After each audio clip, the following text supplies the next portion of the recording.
मैं नीतीश जी का, तेजस्वी जी का और सभी जो गणमान्य नेता उनके साथ आए हैं, उनका तहे दिल से शुक्रिया अदा करता हूँ।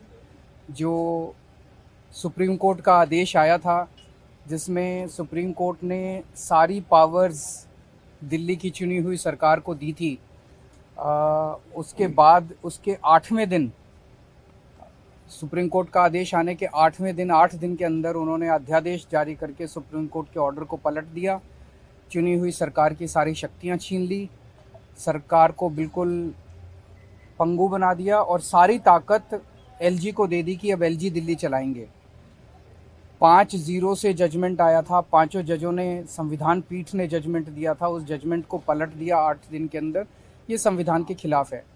उसके बारे में नीतीश जी आज आए थे और उनसे काफ़ी डिटेल में चर्चा हुई। उन्होंने पूरी तरह से समर्थन जाहिर किया कि ये उन्होंने वो हमारे साथ हैं, दिल्ली के लोगों के साथ हैं और दिल्ली के साथ जो अन्याय किया है केंद्र सरकार ने, उन्होंने कहा कि इसका मिलके लड़ेंगे।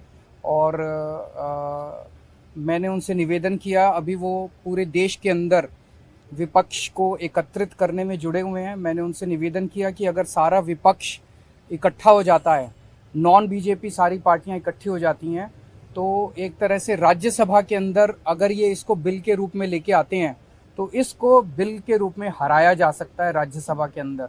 और अगर राज्यसभा के अंदर ये बिल हार गया तो ये एक तरह से 2024 का सेमीफाइनल होगा। फिर एक मैसेज चला जाएगा पूरे देश के अंदर। ये बिल अगर हार जाता है तो मैसेज पूरे देश में जाएगा कि 2024 के अंदर बीजेपी की सरकार जा रही है। मैं बहुत अच्छा, तो हम लोग आए हुए थे यहाँ, तो आए ही थे आपसे मिलने के लिए। और इनको काफ़ी जो सुप्रीम कोर्ट का फैसला हुआ बहुत अच्छा लगा और हम लोग तो देखते ही रहे। अब उसके बाद जो कुछ भी करने की कोशिश हो रही है केंद्र सरकार के द्वारा, ये तो एक विचित्र बात है। अब आप जरा संविधान को देख लीजिए, क्या अधिकार है। जब गवर्नमेंट बनाई जाती है, इलेक्टेड सरकार बनती है, तो उनको जो अधिकार दिया गया है उसको कैसे आप हटा सकते हैं? ऐसा तो कुछ नहीं है। लेकिन अब किस तरह से हो रहा है, इसलिए तो हम लोग कह रहे हैं कि सारे देश में सब लोग एकजुट हों, ताकि ये लोग संविधान का भी और किसी भी चीज का अपने ढंग से जो इधर से उधर कर रहे हैं और किस तरह का माहौल बन रहा है। अब दिल्ली में इनको लोगों ने किस तरह से बहुमत दिया है और किस तरह से सब लोग साथ हैं, और हम लोग इस बात को मानते हैं कि काम कर रहे हैं, बहुत अच्छा काम कर रहे हैं। और उसके बाद सुप्रीम कोर्ट का भी फैसला हो जाए तो राज्य सरकार को जो अधिकार है काम करने का, उस काम को रोक दिया जाएगा। ये सब तो बहुत ही आश्चर्य का विषय है। तो ये हम लोग तो बिल्कुल इनके साथ है। और जो कुछ भी है, हम लोग जो आगे भी जो मीटिंग करेंगे, जो हम लोग कोशिश कर रहे हैं कि ज़्यादा से ज़्यादा विपक्षी पार्टियां एकजुट हो जाए और मिल करके हम लोग पूरे देश में अभियान चलाएं, हर राज्य में अभियान चलाएं कि सब कुछ कानून का पालन होना चाहिए, आपस में सब लोगों के बीच में प्रेम और भाईचारे का भाव होना चाहिए। और जिस तरह से लोगों के बीच में विवाद पैदा करने की कोशिश होती है, उन सब चीज़ को बंद करना चाहिए और देश आगे बढ़ेगा। ये सब चीज़ जो हम लोगों के मन में बात है, तो सब लोग तो सहमत है ही।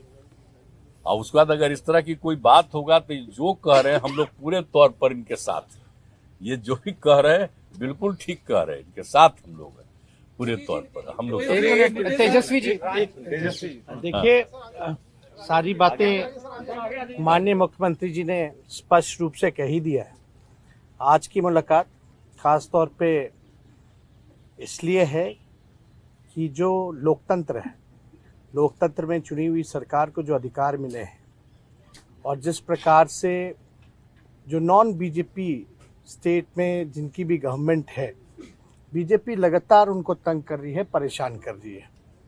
तो जो परेशानी अरविंद केजरीवाल जी झेल रहे हैं, हम यहाँ पूरी तरीके से इनको समर्थन देने आए हैं कि इनके साथ अन्याय कर रही है केंद्र की सरकार। और जब सुप्रीम कोर्ट का जब जजमेंट आ गया तो सारी चीज़ें स्पष्ट हो गई, तो कुछ कहने वाली कोई बात ही नहीं है। लेकिन जिस प्रकार से इनको तंग किया जा रहा है, या और दूसरे राज्यों में जिस प्रकार से केंद्र भेदभाव कर रही है उन राज्यों के साथ, तो ये कहीं से भी न्यायपूर्ण नहीं है। लोकतंत्र पर ये साफ दिखाता कि खतरा है। ये लोग संविधान को बदलना चाहते हैं, जो हर केस हम लोग मिल करके होने नहीं देंगे। और मान लीजिए अगर दिल्ली में बीजेपी की सरकार रहती तो क्या एलजी की हिम्मत होती इस प्रकार का काम करने की।